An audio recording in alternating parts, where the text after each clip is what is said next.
Hi, I'm Anthony Lopez of Century 21, and today I have a special guest, Jose Treto of Guaranteed Financial. Thank you, Jose. Yeah, Go ahead thanks and for having me, man. introduce yourself, man. What's up, guys? Jose Treto, Guaranteed Financial, part of the Treto brothers mortgage group. Yeah, dude, I like how you said my last name, Treto. You say it with like Treto, that. whatever. Yeah, you know. A lot of substitute. What?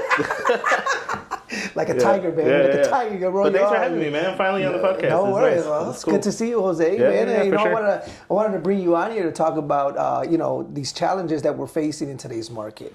Yeah. There's a lot of uncertainty that's going on. There's a lot of what ifs. A lot of different things going on. I feel like it's a lot of internal challenges, right? Like every office has their challenges, but home buyers have more of they have to make quicker decisions, right? So it's not really like a challenge. It's like you got to jump on it, right? And why do you think these home buyers are against the fence more now than ever this year compared to last year? Because when a lot of people waited, they were waiting for that right time, right? And you hear that all the time. You call clients, call leads. Oh, no, we're going to wait for the right time. So now everyone thinks that, all right, well, now's the right time, right? Summer's approaching. It's the right time to jump on the gun and do it. But that causes more people to come out of the woodwork, right? Right. So the pre-approvals that we do have, they're looking, but the inventory's not as high. Obviously, we're still you guys in the lower part of the inventory. inventory. So for them, it's like, okay, well, we got to make a decision now. Do we want this house? Do we want to move on to the next one? So it's kind of like... Are rates getting better this year, or are they pretty much the same as they were last year? Well, the market's super volatile, right? Like rates are high and they're low, depending on whatever the Fed announces. Like today, they're making an announcement. So I would say they're volatile, but they're not coming down as quickly as everyone would like. But they're not super high, right? We did reach, we were in the 8s back in October. Wow. So 8s. Oof. Yeah. Ouch. And what are you guys doing to kind of bring that down? Or are you guys offering any programs? Or what are you guys strategically doing to make these home buyers more comfortable in purchasing a property? Right. Well, as brokers, we're exposed to different rate sheets, right? We have different incentives with different lenders that we work with. So pricing is adjustable. It could be a little bit different for each bank. So that's one of the benefits working with us is that we have the ability to get a slightly lower rate as if you were to go somewhere else, right? For a buyer, that's great because a lot of the times they don't have to pay that out of pocket. Gotcha. So we find different ways to structure it where you're not spending your entirety of your closing costs on the rate, right? We want to make sure that you have enough for the closing costs, you have enough for... So you're splitting it up so they... Yeah, right. So gotcha. That's cool, man. It's like a puzzle, right? Like you want to put it together for the buyer and make sure that you're helping them with the best interest rate. Buyers are real nervous right now too. Yeah. I get that a lot right now. Oh, I'm not sure I'm going to have a job or this... there's just so much going on right now that they're just super nervous, and it's kind of hard. It's been a little bit difficult trying to get them off the fence and feeling them more comfortable buying the house right now. But it's been challenging for me personally. It's been a little challenging. With the low inventory too, because people bought a couple years ago and things were just super low on the rate. So they're keeping those houses as generational homes, and they're not going to move. It's to me, it's just my opinion as to why it's the way it is. Right now. Also with social media, man, like everyone posts different things on social media, right? So as a buyer, I see posts here, I see posts there. It's like, who do I believe? Who do I not believe? Right. So when it comes to us, it's like, it's all about education, right? Like not only are we sitting down with you to develop a game plan, but we want to educate you on what's really going on. Correct. Right. So that's when you're scrolling on TikTok, you have everybody goes into social media. Once they see a post, that's it. It's factual. That's the factual thing. So the other day I was on TikTok and there was a loan officer from California talking, right? He had really good points. He had a lot of good information, but a lot of it was for the California market, right? So if I'm a buyer in Illinois, I'm watching this, that doesn't pertain to you. Right. Some of it does, but I don't know what to believe and what not to believe. Right. So education goes a long way, man, especially with first-time home buyers. Oh yeah, man. I mean, I to be honest with you, man, it's just when I go out there, I've been actually just came back to work, and Vivian actually knows this. It's been about 3 weeks since I was out. I was a little sick, but I thought you were on vacation. No, I wasn't on vacation. Like, okay. My mind was on vacation, but my body was in bed. Anyways, it's just coming back. I kind of see now a little bit of a slower. It gets a little slower for me. I mean, it's not so much me. Well, a lot of it maybe has to be in the Well, you know how extent. they say, like, don't take your foot off the pedal, right? Right, You got to right. keep that pipeline going. So Right, that's right. like And even it comes with, when it slows down, distracts you, you get discouraged with, oh my God, how am I gonna get this lead? How am I gonna get paid Yeah. next month? How am I gonna get?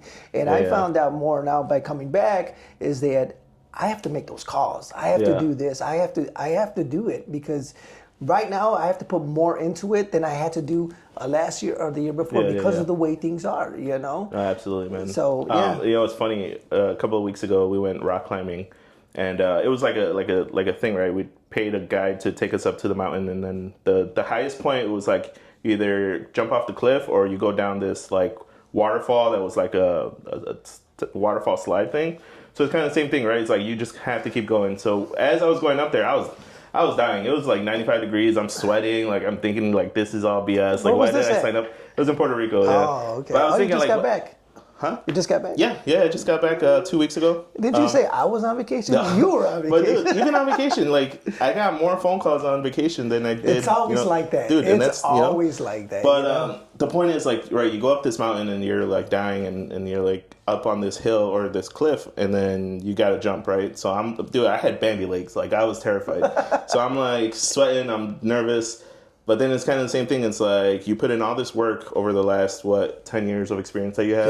Yeah, And you sometimes you just gotta pull the trigger and call these leads and close these deals that you didn't think you could That's close. one thing that will never change. Yeah. Is the phone calls. That's Oh, bro. nobody likes cold calling. No. I know I don't like cold calling. Yeah. But that's always going to be, for me, that's just something that will never change. You know, no matter how AI comes out and technology Yeah. makes things a lot easier, that's the one thing that will never change. You know, people like to hear Yeah. people's voices. They don't want to hear, you know, they want the opinion straight from the horse's mouth. No, absolutely. So yeah, man. I mean, it's again, it's a little challenging, but it can be completed for sure. You know, summer's coming around, bro. It's gonna be different. Like you're really gonna get what you put in. You know, and it's gonna be fun. I mean, I've been doing this 9 years. I'll be 9 years, I believe, in May. Well, this month, I believe I'm going to make 9 years working with Pablo and the Galarza team, and So even your team has a whole lot of experience, right? Oh Like yeah, my team has a lot of experience. I think we have a combined over 30 years experience. Yeah, combined. about the same for me too. You know, but as a buyer though, you know when you call someone's like, I've been doing this for 35 years. It's like, you don't want to hear that. But as a buyer, everybody's been doing it for 20 years. Or my cousin bought one. Right. Or My cousin bought it in 2005. And they say, Yeah. God. But when you tell a buyer that your team has over 20 plus years of experience, you know the market, you know the area, I feel like that gives them like a reassurance. Oh yeah, you know it does. It does.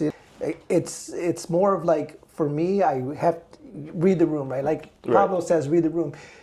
It's, for me, not everybody's the same, right? So when I go show houses, sometimes I know exactly how to make people feel comfortable. Like, So you adapt to your client. I adapt to my exactly. Bro, I've seen that in action, man. I did open houses with you, and you're just like boom, boom, boom. Like, Come on in. I thought you knew the people, you know. Welcome like, home. Yeah. That's what I normally, when I do my open houses, I always open the door and say, hey, how you doing? Welcome home. And they're like, oh, they start laughing. That goes a long way, man, for sure. And it's nice. It's a natural thing. But, you know, again, that's how most of my business has, you know, I was able to gain a lot of my business by just being who I was and working with me and stuff like that. Not only that, I feel like they're more comfortable sending you a referral afterwards because they're like, oh man, Anthony's hilarious, or he's like a cousin, It's you know. not always, He's like, I mean, I do joke, you know, but sometimes I do have to be business professional. well, yeah, of course. But again, you know, yes, I do. You know, you adapt to them, and You make them feel. But then you got those cold call clients where you call them and you're like, hey, you know, just following up, and they don't care. yeah. They're just like, no thanks. Yeah, I try to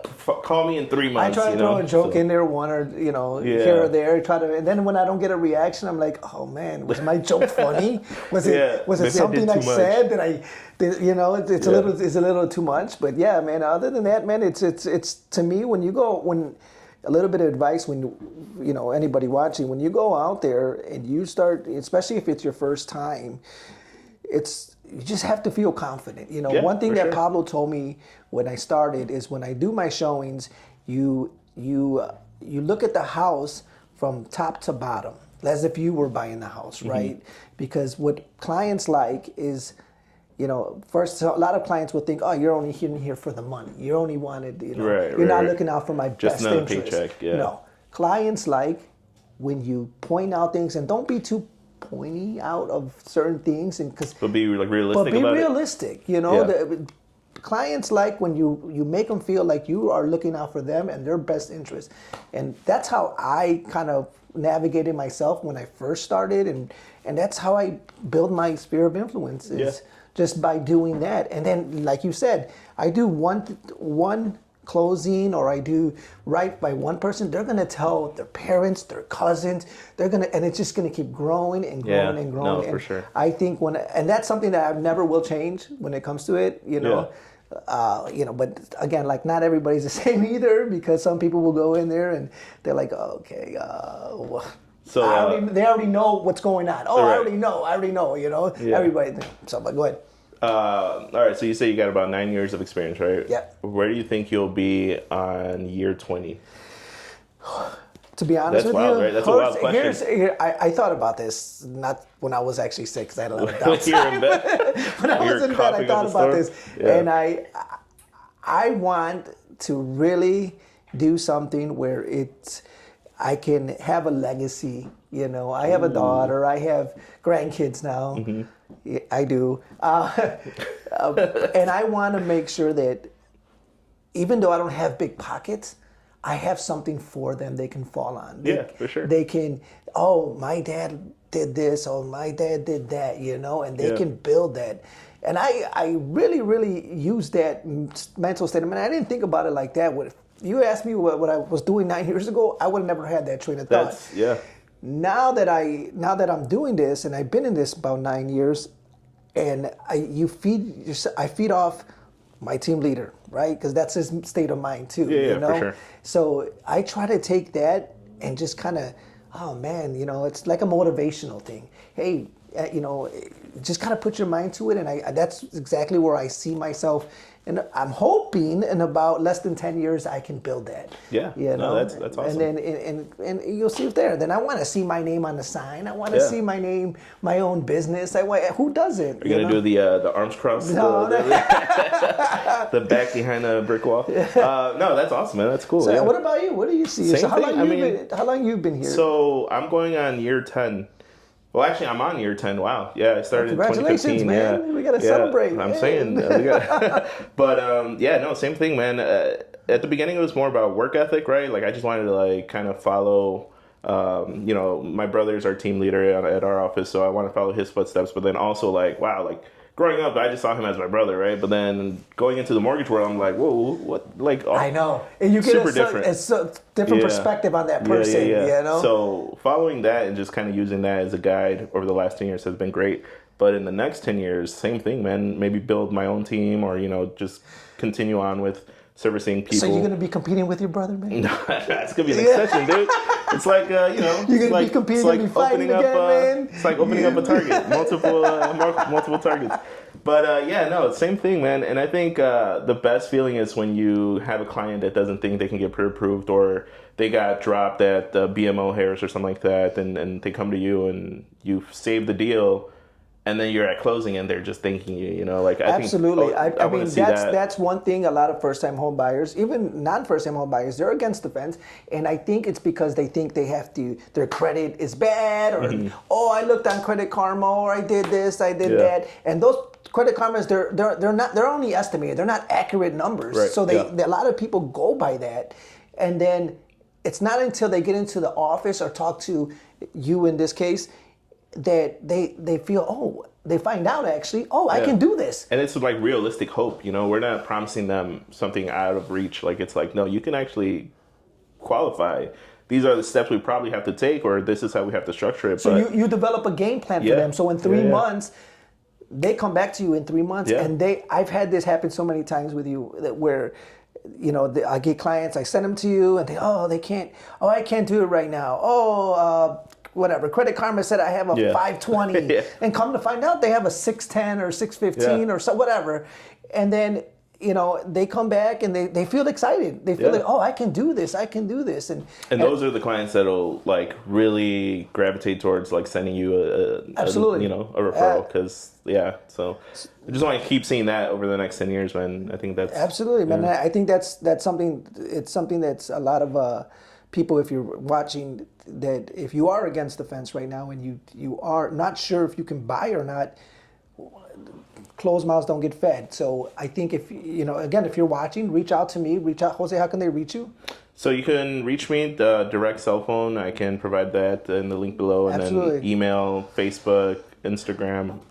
And even if you feel discouraged or something, don't worry about it. We can develop a game plan for you. We can get you going. And if you can't buy in this month, I'm certain that you can buy in 3 months from this. As long as we get a game plan together, we can get you there. How do you think Golden State's doing, man? They got the game plan together. Almost out, man. They got the game plan together. That's why they're a good team. It takes a team to make this work, and I think here you'll have a good one. Again, thank you very much for joining me today. Thank you, Jose, for coming out. Hope to see you guys in our next podcast. Stay tuned.